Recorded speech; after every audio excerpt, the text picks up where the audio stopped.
Ардақты пайғамбарымыз, оған Алланың салауаты мен сәлемі болсын, мұсылманның ниеті ісінен қайырлы деген.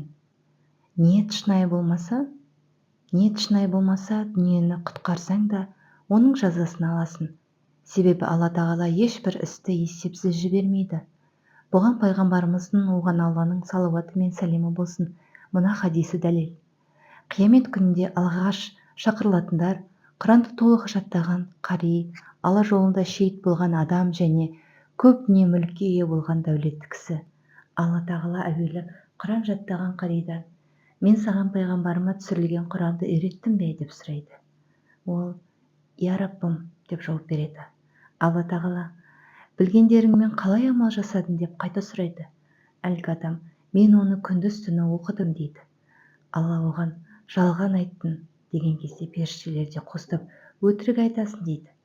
Алла Тағала оған: "Сен пәленше Құран оқиды деп айтсын деген ниетпен оқыдың және солай болды да" дейді.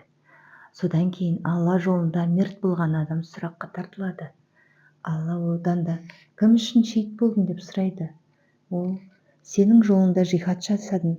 Мен қасық қаным қалғанша, кеудемнен жаным шыққанша аянбай соғыстым" дейді. Алла Тағала оған: "Өтірік айтасың" дейді. Періштелер де "Өтірік айтасың" деп қосылады. Алла Тағала оған: "Сен пәленше батыр екен десін деп іштей мақтау, марапат күттің және дегеніңе жеттің". Содан кейін сұраққа дүние мүлкі көп бай адам әкелінеді. Алла: "Мен саған көп дәулет бердім бе?" деп сұрайды. "Тіпті көп бергенім соншалық ешкімге күнін күтісіп көрген емес" дейді. Әлгі бай адам: "Иә, солай Раббым" деп айтады дейді. Алла Тағала одан да: "Саған берілген мүмкіндіктеріңмен не істедің?" деп сұрайды. Әлгі бай адам: "Туыстық қатынасымды үзбедім, садақа бердім" деген кезде Алла Тағала: "Жоқ, сен пәленше жомарт екен деп айту үшін бердің, солай болды да" дейді.